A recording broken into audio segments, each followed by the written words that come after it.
Siempre hemos pensado que mi madre hizo eso porque ella estaba en un pozo. Nunca hemos tenido un sentimiento de reproche, digamos.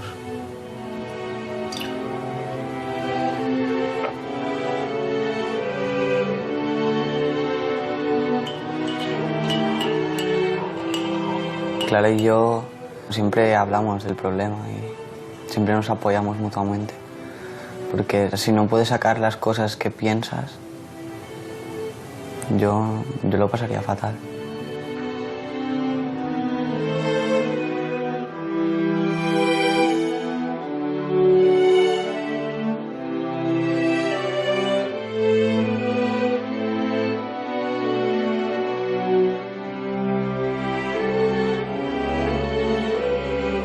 En cada caso de suicidio hay hasta 6 o 7 personas que se consideran supervivientes de ese suicida, cuyas vidas se ven profundamente afectadas por el suicidio. Son familiares y amigos que les cambia la vida porque se ven inmersos en esa vorágine de sentimientos que genera el suicidio de un familiar o un amigo muy cercano. Haber vivido con una persona con depresión y haber sufrido un suicidio me ha marcado y a mi familia la ha marcado muchísimo. Yo podía estar normal, yo hablaba de cualquier tema bien, pero era sacar el tema de la muerte de mi padre y yo me quedaba mudo.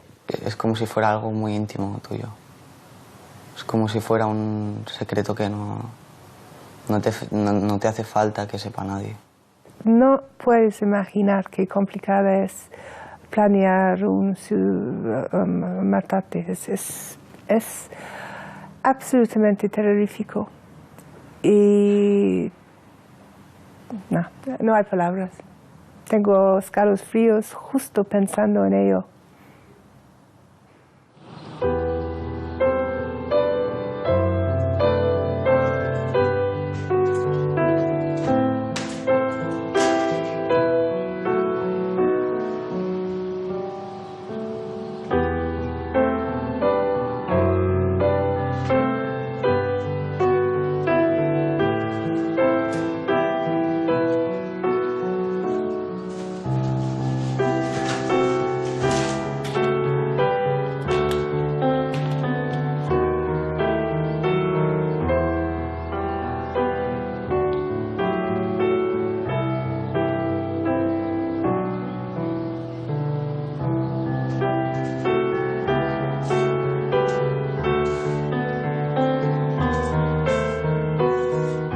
Mi madre era una persona muy dulce, muy dulce, y era una persona sobre todo muy trabajadora y muy constante, cosa que no he heredado. Era una persona con muchas vivencias, como ella decía, tenía una mochila a las espaldas muy grande, pero bueno, esto la hacía también un poco una gran desconocida.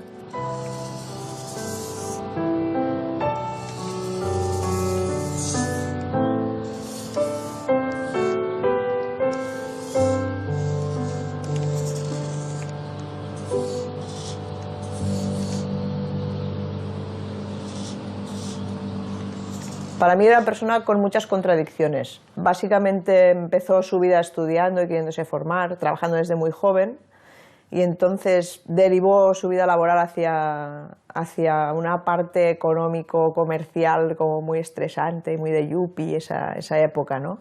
Pero por otro lado tenía un tema como muy espiritual y muy interior, que quería muchísimo a sus hijos, por ejemplo, y así, ¿no? Pero que desgraciadamente, a causa de su enfermedad y tal, pues fue como perdiendo un poco el contacto con la realidad y con todo eso, ¿no? Entonces todo era como muy exagerado, tanto la parte laboral como la parte afectiva también, ¿no?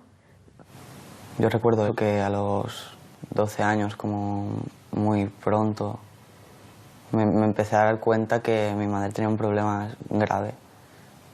No sé, a veces llegaba a casa y se ponía a llorar mi madre conmigo. Y yo lloraba con ella. Siempre la recuerdo en periodos depresivos, en periodos tristes de su vida. Claro, casi prácticamente toda nuestra relación. creo que un día cuando era más pequeña le dije, ay mamá, siempre estás triste. Para mí el alcoholismo fue el detonante, quizás para ella tapar toda esta parte depresiva, ¿no? Y cuando el alcoholismo ya empieza a formar parte, ¿no? A verse, a ser muy evidente, ¿no? Que ahí me asusta un poco, ahí sí que la cosa empieza de mal en peor, ¿no? Muy mal. O sea, al llegar a casa y que hace 2 días que no sale de la cama o cosas de este tipo. Mi tía me contó que mi madre tenía un problema y que la tenemos que ayudar todos. Pero a mí me costó mucho verlo eso, porque mi madre para mí era como todo.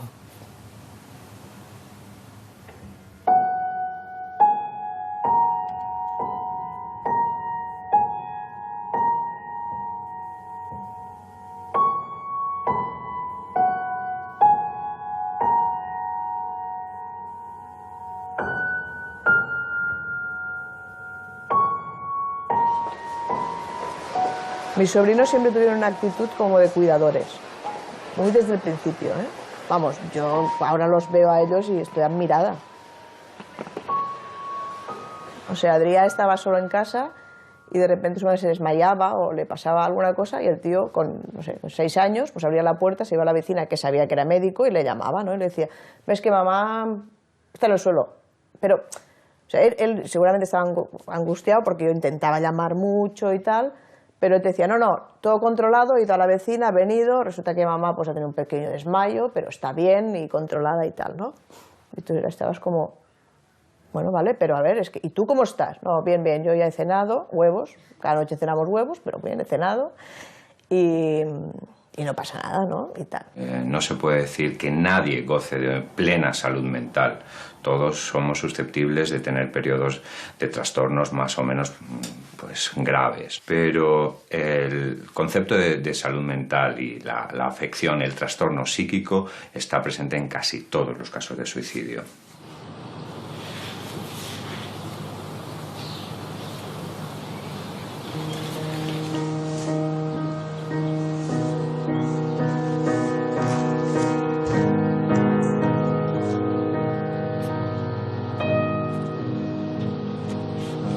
Yo recuerdo que con 12 años yo tenía ideación suicida ya, que estaba en mi escritorio, en donde vivíamos antes.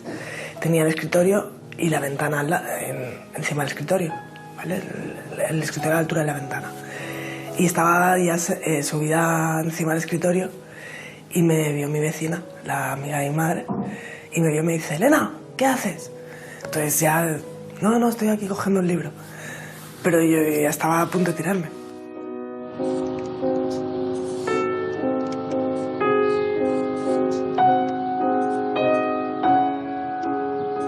Yo cuando tenía 12 años, yo no me duchaba si no me duchaba mi madre. Y mi madre nunca tenía tiempo y me duchaba una vez a la semana. Y el pelo, pues, bueno, iba hecha una porquería al colegio. Entonces sí que recuerdo que me insultaban, me decían de todo. Y ahí me sentaba muy mal. Y ahí es cuando yo empiezo a sentirme mal. A partir de los 16, sí que entonces habían unos enfados desproporcionados, unos arranques no de violencia, sino, bueno, violencia verbal, eso sí. Bueno, era insoportable el tema de los tacos, de enfadarse muy rabiosamente por pequeñas cosas. Entonces empezó a tener ella una angustia interna, pero tampoco se sabía expresar. Yo tampoco la sabía entender. O sea, hablábamos mucho. Esto sí que ha sido una suerte, que todo lo que le pasaba me lo contaba. Yo le decía a mi madre que sentía que estaba poseída, porque hacía cosas que yo no quería hacer, pero no podía evitar hacerlas. En septiembre del 2001, exacto, en septiembre del 2001, yo le pido ayuda a mi madre, vamos al médico y me dan cita para febrero del 2002. Y a principios de febrero yo hago mi primer intento de suicidio. Me tomo unas pastillas que se tomaba mi madre, bueno, mis padres se fueron el fin de semana y yo básicamente los eché, iros, no os preocupéis, para quedarme sola y tomarme las pastillas. Me lo comentó al día siguiente, que no se encontraba bien, que tal, y claro, corriendo a San Juan de Dios. Allí ya no le pudieron hacer el lavado de estómago, entonces ya la internaron nada, un par de días, pero error por no saber qué pasaba, claro, con los familiares, qué ha pasado, todos allí, un regalito, bombones, tal. Claro, esto es, ahora lo sé, perjudicial, porque es como darle un premio a un problema. Un adolescente puede intentar suicidarse porque está deprimido y la vida ya no tiene sentido y tiene la sensación de que está en ruina total y lo va a suspender todo y los amigos lo han dado de lado y no espera nada de la vida y tiene una gran desesperanza. O se puede intentar suicidar porque piensa que le persiguen o que le van a hacer daño o escucha una voz en la cabeza que le dice que tiene que matarse. O puede intentar suicidarse simplemente como un acto impulsivo, ¿no?, dentro de un trastorno de conducta más generalizado, que tiene una facilidad enorme para actuar y una de las formas que hace de actuar es quitarse la vida, ¿no? O puede no intentar suicidarse, pero sí hacerse daño, no calcularlo bien y conseguir el suicidio, ¿no? O sea, se puede llegar por múltiples vías. Al segundo intento, que se tiró al mar, pues claro, la policía a las 3 de la mañana, pues que habían sacado a mi hija del mar. Bueno, al hospital otra vez. Otro intento de suicidio cortándose las venas. Bueno, así 6 hasta el 7º, que se tiró al metro. Yo recuerdo el estar en la vía del metro, intentar levantarme y no poder levantarme. Me dio un golpe en la cabeza, aquí tengo un bultito, una hendidura. Entonces me operaron de la cabeza para quitarme ese hueso que se había hundido. El brazo lo tengo todo como si estuviera quemado, pero que en realidad es todo rasgado del metro.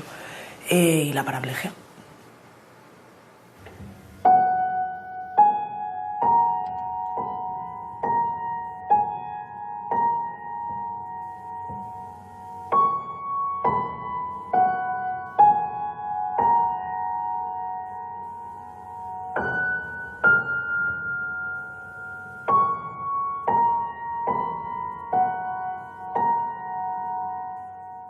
Las motivaciones que tienen los suicidas son muy variadas. Sin embargo, hay un denominador común en todos ellos, y el denominador común es el sufrimiento y la desesperanza.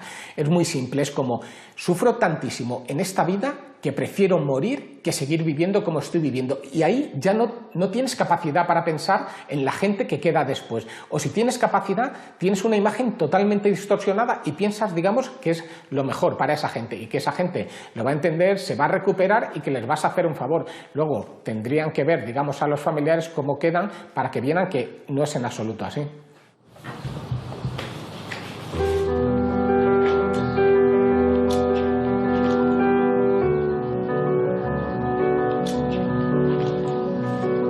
El suicidio de mi padre fue algo que nos dejó completamente, no sé, nos resultaba imposible asimilarlo. Era algo que se imponía, pero que era inconcebible para nosotros. Durante mucho tiempo fue algo que no podíamos asimilar, que no podíamos entender, que nos parecía que no podía haber sucedido, que no nos podía haber sucedido a nosotros.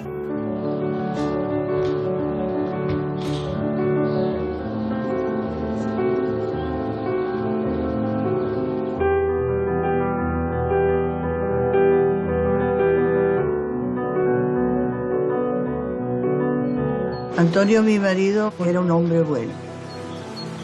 Era tan bueno que apenas hablaba. En parte yo me parecía que lo conocía. Y me gustaba que fuese calladito y prudente, sí. Sí me gustaba su forma de ser, pero no sabía yo hasta qué grado de daño tenía.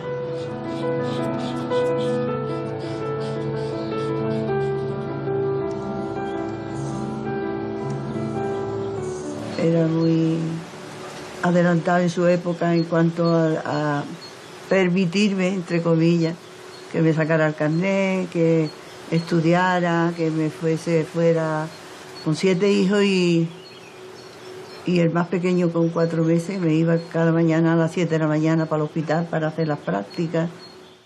Como hablaba poco y hacíamos un viaje, por ejemplo, de aquí a Málaga y no hablaba nada, yo siempre pensaba, eso es que no me quiere, eso es que no me quiere. Yo me resentía también de ánimo. Pero nunca pensé que tuviera una enfermedad tan profunda. Una de las cuestiones que más angustiaban a mi padre a lo largo de toda su vida era la posibilidad de una ruina anticipada. Él anticipaba la posibilidad de una ruina económica que nunca se dio, pero que le angustiaba profundamente. Y decía una frase, esto no puede ser, esto no puede ser, decía. ¿Cómo no va a poder ser? Si hemos pasado ya, por ejemplo, 30 años ya diciendo tú que no puede ser y hemos podido, porque el no puede ser era el gasto, llevar la casa para adelante y lo que suponía el coste de la vida. Un sábado por la mañana sentí un golpe, digo, es que está lavando el coche. Pensé que era la puerta del coche. Y al ratillo sentí otro golpe. Y digo, esto me confirma que está lavando el coche, limpiándolo. Nunca sospeché ni pensé que fuese un tiro. Eran tiros.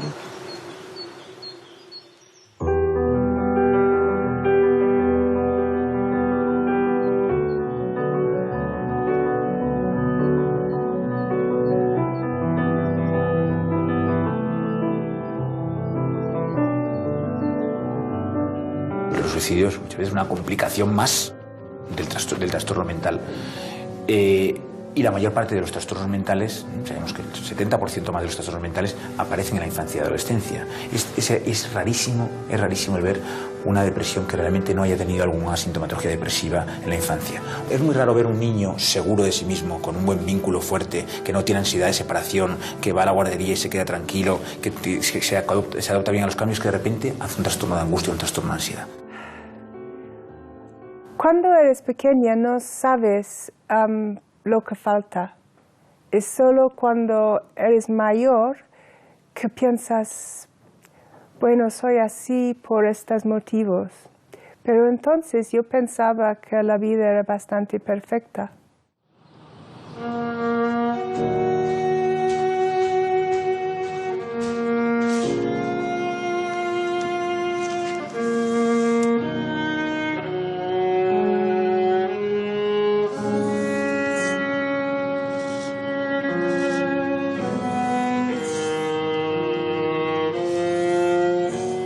Tenía una infancia bastante privilegiada, pero un poco triste.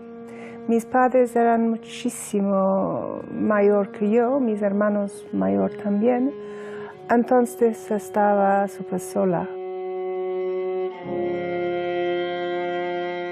Mis padres no mostraban mucha afección, estaban bastante fríos ambos.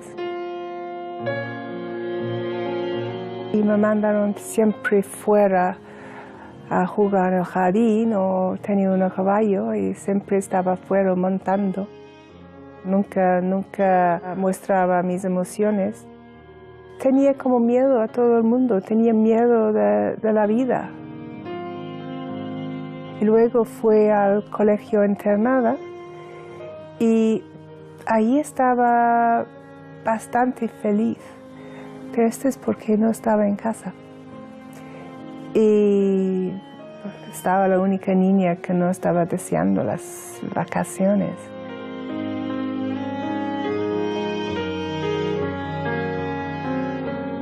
Tenía lo que quería y necesitaba.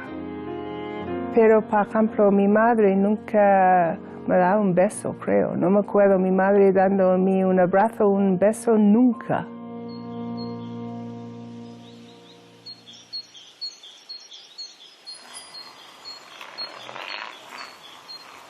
La verdadera prevención es la que se hace en las primeras etapas de la vida, ¿no? Y en las que se generan niños con vínculos fuertes niños seguros de sí mismos, niños que saben que pueden modificar el entorno.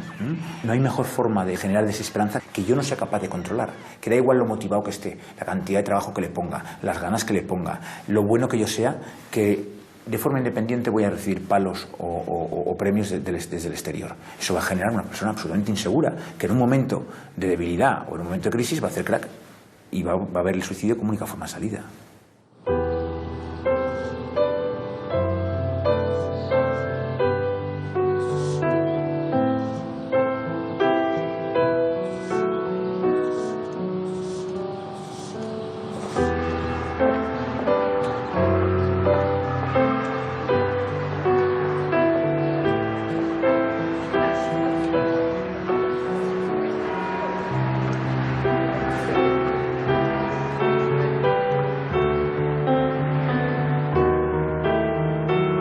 Cuando mi madre murió por suicidio, yo tenía 13 años, era un niño.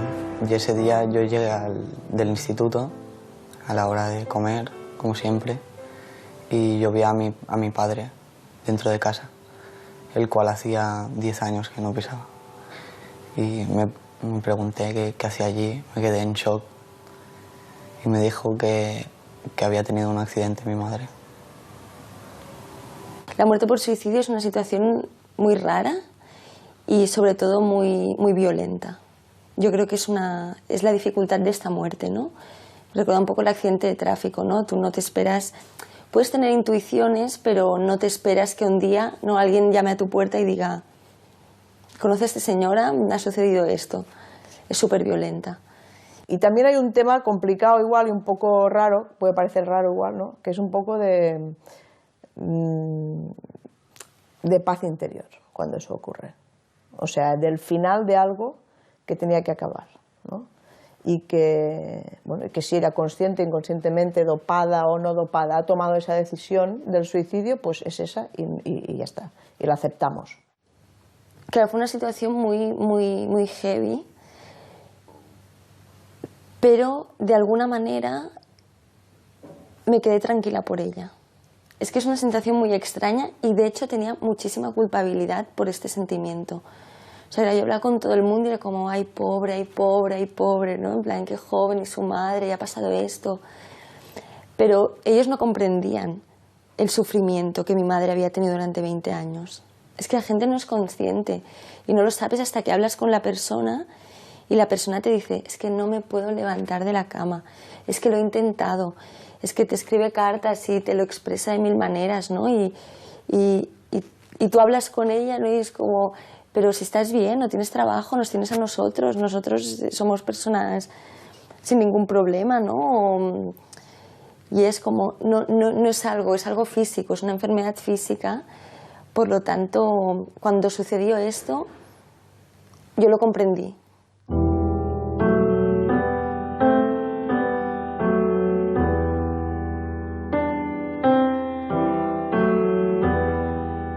Es muy fácil caer en una depresión. Hay muchísimas cosas que te pueden hacer caer en una depresión. Pero yo lo veo con una enfermedad grave y durísima. La peor. Yo creo que es la peor enfermedad que existe.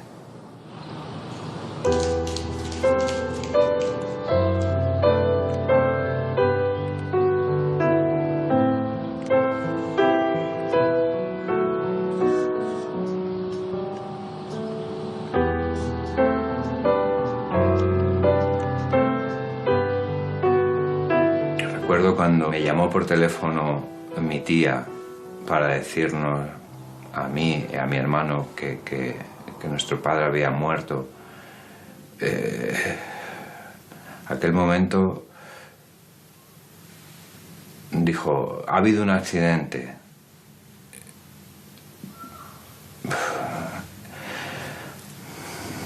Mi hermana intervino en el teléfono y dijo: no ha sido un accidente.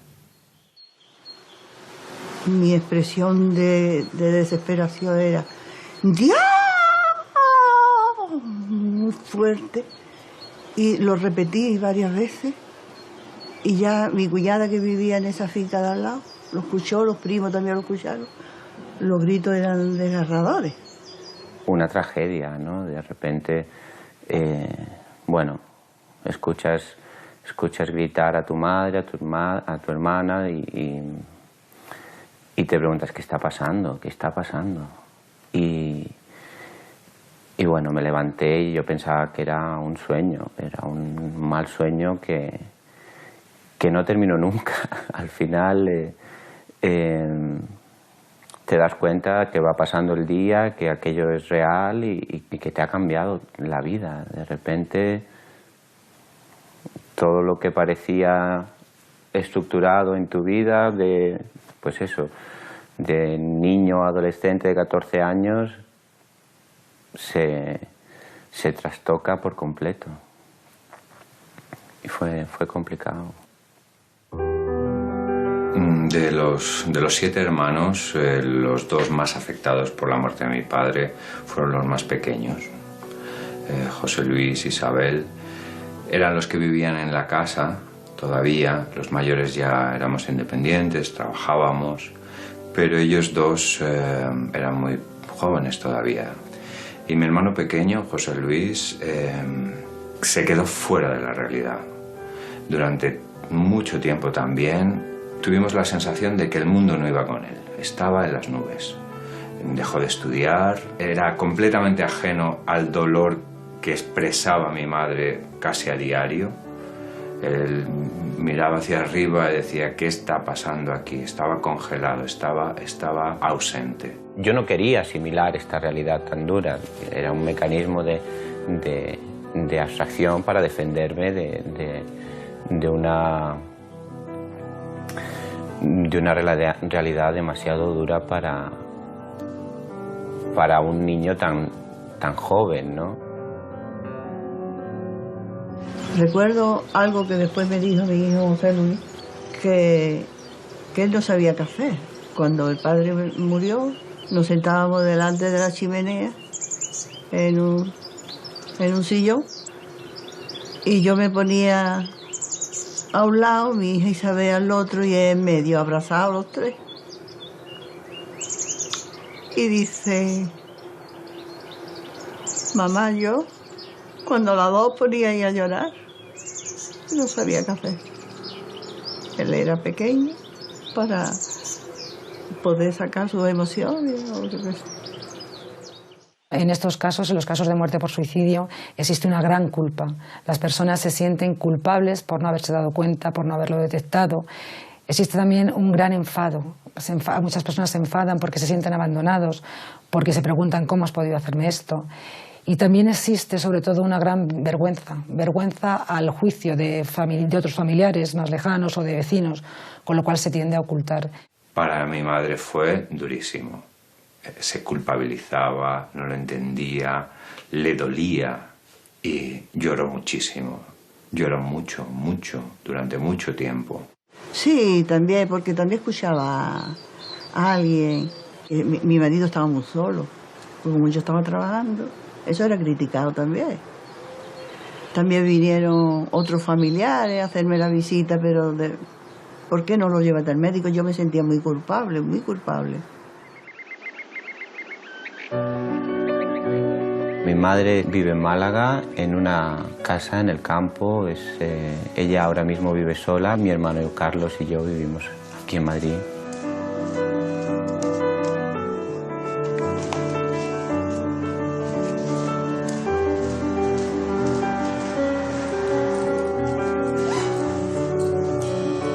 Intentamos ir una vez cada mes, cada 2 meses para visitar a mi madre donde vive ahora, ¿no? Que es la casa donde mi padre murió.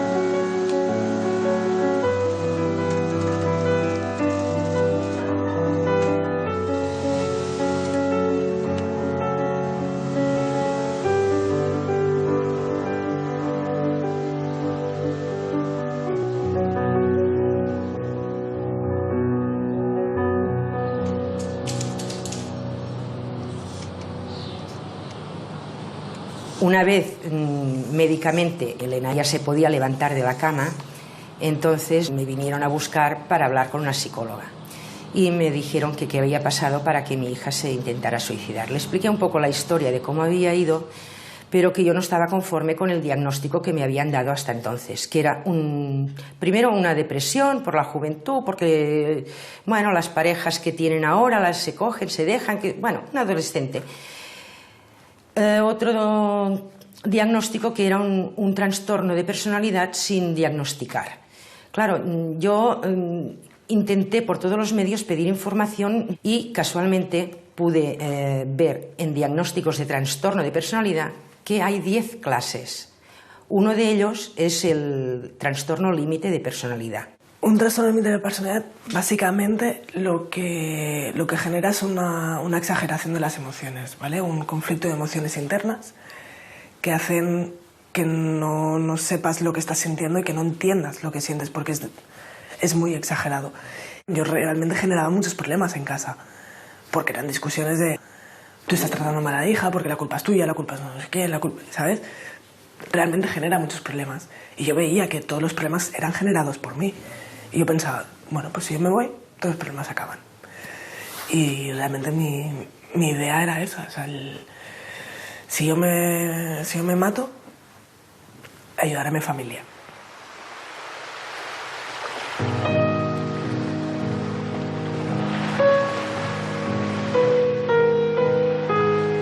Existen muy pocos suicidios en los cuales la persona que se suicida no tiene una enfermedad mental. Cuando eso sucede en una etapa como en la adolescencia, ¿no? En la que lo natural es que se está al principio de la vida y que uno tiene muchísima trayectoria por delante, en la inmensa mayoría de los casos, si no es el 100%, en el 99% de los casos, hay por debajo un trastorno mental.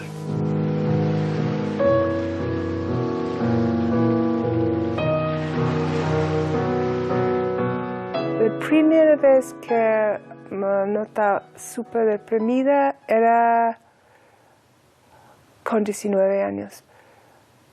Me sentía distinta que los demás.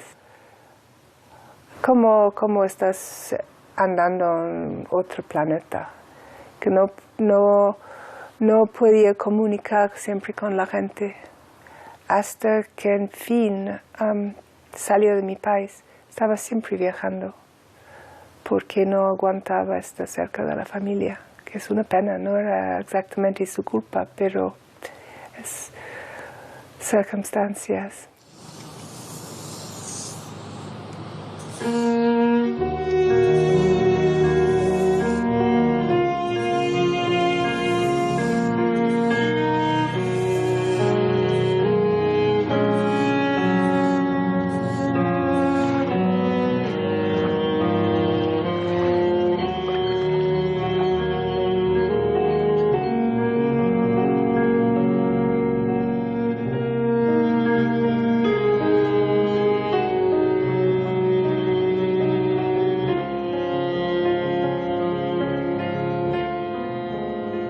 Es un dolor inaguantable. Seguramente que todo el mundo ha despertado del peor pesadilla, con tristeza o terror o lo que sea, y en una cuestión de segundos dices, uy, qué bien, he despertado. Esto, la única descanso que tienes en el día es si estás dormida, te despiertas y el pesadilla empieza. Un dolor psíquico que escuchas gente que están muriendo de enfermedades horrorosas y piensas que ¿por qué no puede ser yo? La persona con ideación suicida siente un gran sufrimiento, una gran angustia, tanto que no somos capaces de llegar a comprenderlos. Precisamente este sufrimiento y esta angustia les hace distorsionar la realidad. La persona piensa que ese sufrimiento va a ser para siempre, que nunca va a acabar. Y por tanto creen, de alguna manera, que el quitarse la vida puede ser la solución a todos sus problemas. Fíjate, yo estaba sufriendo tanto que no llegaba al día que pensaba hacerlo. Lo hizo antes. Porque el dolor era cual que no podía aguantar un día más. Lo hacía con pastillas, tomado con whisky. Y esto es lo que me salvó, porque había un momento de euforia antes de caer, entonces empezaba a llamar a la gente para despedirme. Y alguien ha visto lo que estaba pasando y me vinieron a salvar.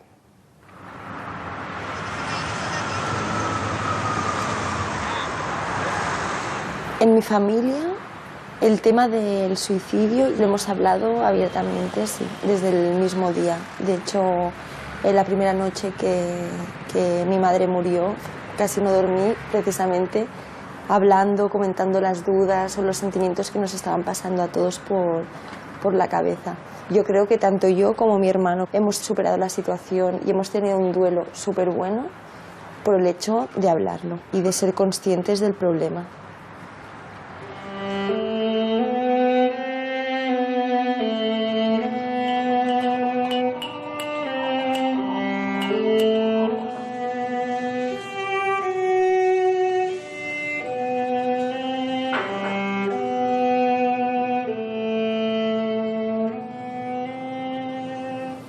I tu què has agradat de l'amor?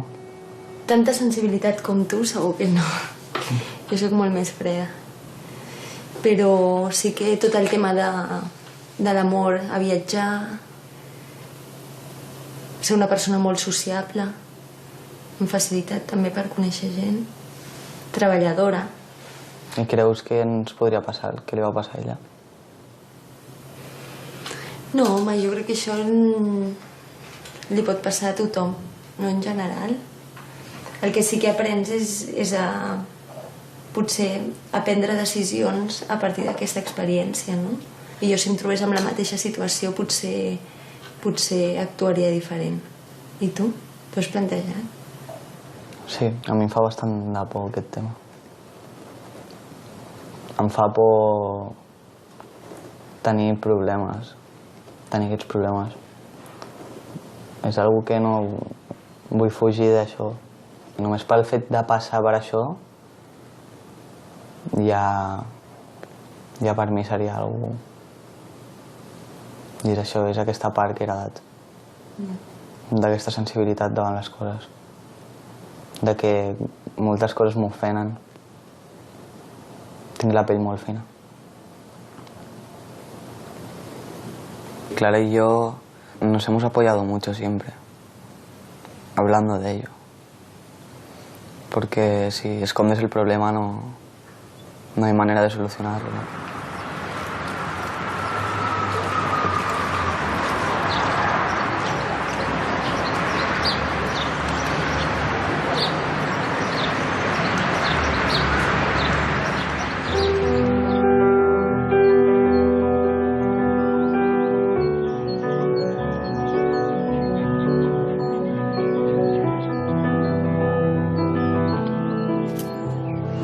Nosotros lo hemos hablado cuando ha pasado bastante tiempo, ¿no? Hasta que no pasaron muchos años, no empezamos a hablar un poco. 10 años después, y era la primera vez que hablábamos. Sí, desde luego. Tener una conversación sobre la muerte de papá con el resto de mis hermanos, ninguna. No. Bueno, en general nosotros no hablamos mucho. Sí, ahí voy. Entre nosotros de nada. Sí, sí. Pero eso entre que dolía y por otra parte resultaba tan complicado, tan difícil de entender, nos resultaba inabordable, ¿no? No sabíamos qué decir, no sabíamos qué decir. Pues yo he estado muchos años sin querer decir la palabra suicidio, hasta hace poco. Siempre decía murió. Mi marido murió, o tu padre murió, o cuando tu padre murió, hace tantos años, la palabra murió. Yo nunca he tenido problemas para decir que se suicidó. Para mí ha sido, bueno, sí, un sufrimiento íntimo, familiar y bueno, pues la pérdida de un padre. Pero cuando me han preguntado siempre he respondido sí, que mi padre se suicidó y que yo era joven y bueno. Cuando yo fui a sacar una partida de difusión, la persona que estaba allí atendiéndome abrió un libro y leí yo muerte por arma de fuego en la zona cardíaca. Me impactó muchísimo. Yo cuando todavía no decía abiertamente, no hablaba de esto, siempre me preguntaban, ¿y tu padre? Yo decía, mi padre murió del corazón. Tiene poco sentido, ¿no?, el quejarnos de que uno de los grandes problemas que tiene la salud mental, la falta de salud mental, el temas psiquiátricos, es el estigma, cuando somos nosotros en ocasiones los que a través del tabú, ¿no?, promocionamos ese estigma, ¿no? Y el caso del suicidio es un problema enorme que tenemos que afrontar y de lo que no se habla no se puede solucionar, ¿no?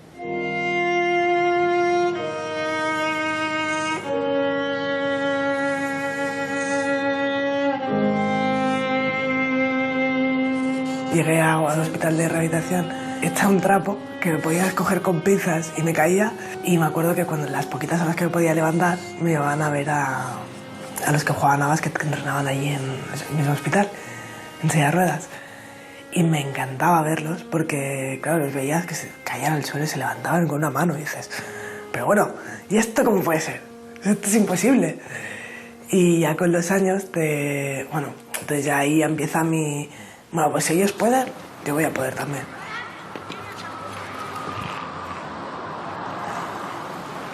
En el hospital van a probar diferentes deportes. Básquet, tenis, esgrima, halterofilia. Y bueno, yo los pruebo todos. Pero el que realmente cuando ya lo pruebo, el que me tira es el tenis. Poquito a poco me pongo en serio a partir del 2008 y me pongo las pilas de decir, voy a darlo todo, voy a intentar ir a Londres. Y ahí empieza mi recorrido fuerte con el tenis. Empiezo a entrenar todos los días de lunes a viernes a mediodía, entrenando sola, entrenando también con compañeros. Entonces ya me llaman para la Copa del Mundo y poquito a poco voy mejorando el nivel hasta que conseguí clasificarme para los Juegos Paralímpicos. Que ahí no hice nada, perdí en primera ronda, pero me lo pasé de muerte.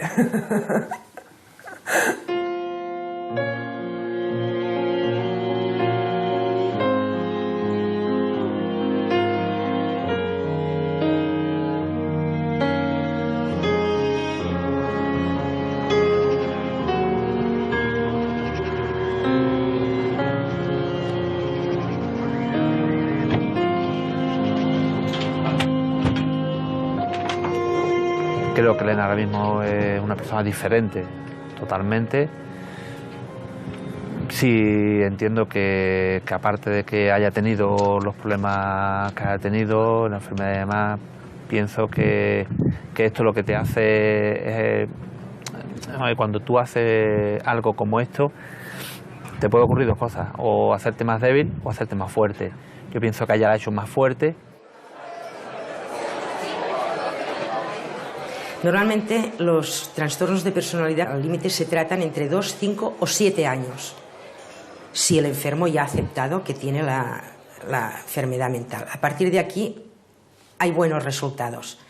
Se pueden integrar perfectamente a una vida normal, sabiendo que tienen momentos de crisis, de angustia que pueden controlar y que pueden tener una ayuda, que esto es muy importante. En un momento dado y puntual pueden necesitar una ayuda y poderla pedir. Esto es muy sano para ellos. Un potencial suicida, para mí, entre otras cosas, necesita apoyo psicológico de un profesional que le haga ver una cosa, y es que no va a seguir siempre sufriendo igual, que permita, digamos, que se deje ayudar la persona. Y luego también lo que es importantísimo es acabar con la desesperanza, es enseñarle, digamos, a ver esos problemas que tiene de una manera diferente. Yo hice terapia que me enseñó que si trabajas tu propia personalidad, lo puedes cambiar. Soy la misma persona, pero no tengo el lado oscuro que era dentro. Es que a veces quizás hay un pequeño hueco que intenta a meterse y paro y le digo a mí mismo, vete, vete. No entras y el diablo se va.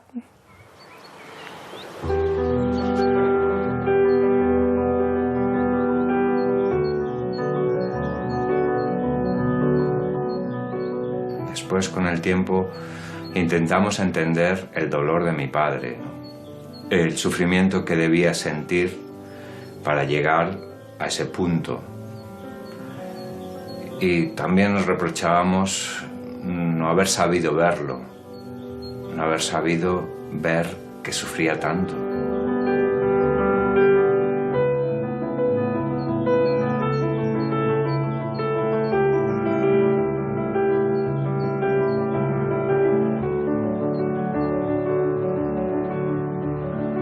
Cuando me vine aquí a Chiclana, de Barcelona a Chiclana, que me venía con Rafi,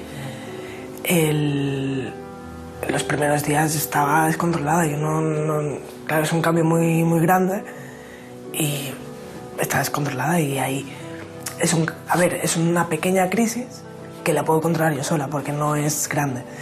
Pero sí, por ejemplo, cuando murió mi padre hace 1 año y medio, sé que lo pasé muy mal y ahí sí que necesité ayuda externa de una psicóloga. Poco a poco me he ido estabilizando y a medida que van pasando los años, cada vez estoy más estable. Cada vez, me conozco más y sé cuando estoy bien y cuando estoy mal. Y cuando estoy mal, estoy mal, cuidado. Cuidado con lo que pasa aquí, que me tenéis que cuidar ahora.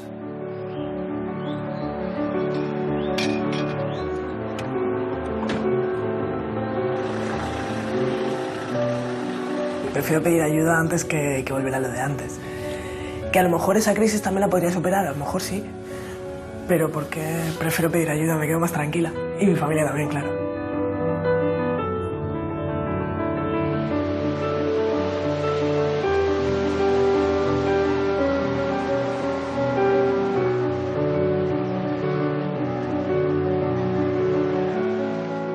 Hay una tendencia a ocultar, a minimizar, ¿no?, en todos los informes de función que la causa es el suicidio, ¿no? Y se tiende a atribuir, las familias pues intentan en muchas ocasiones que esto pase oculto, que no se conozca, que es pecaminoso, es algo de lo que se sienten avergonzadas. Por lo tanto, el número de suicidios es siempre inferior a lo que es realmente las estadísticas. 3.500 suicidios de media al año en España, 9 suicidios al día, son muchos. Y esos son los que están claramente demostrados, porque hay unos 8.000 muertos en España que son de difícil clasificación, que son los ahogados, los precipitados y los muertos en accidente de circulación. Si no han dejado una nota de despedida, pues probablemente se dictamine que ha sido un lamentable accidente.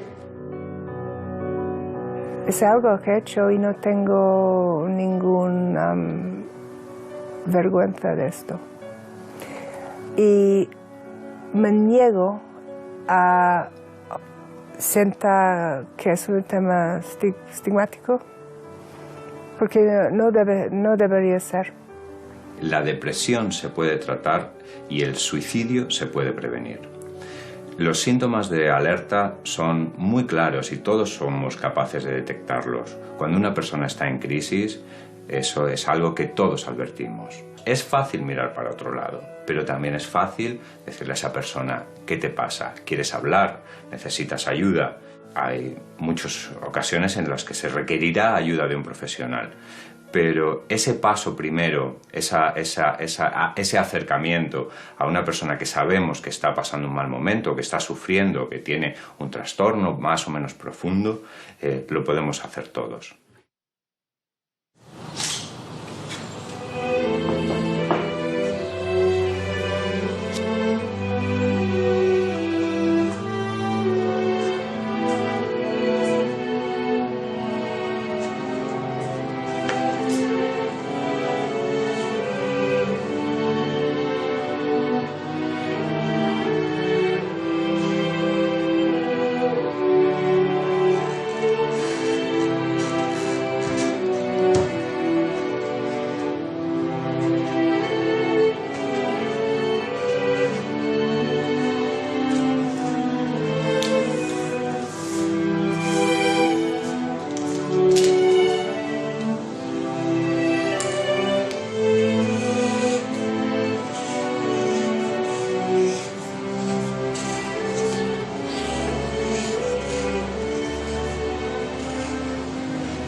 Aposté con mi hermana que en unos años todo habría cambiado. Que lo que entonces le parecía tan difícil ya no significaría nada. Le hubiera ganado la apuesta. Te echo de menos todo el tiempo, Yara.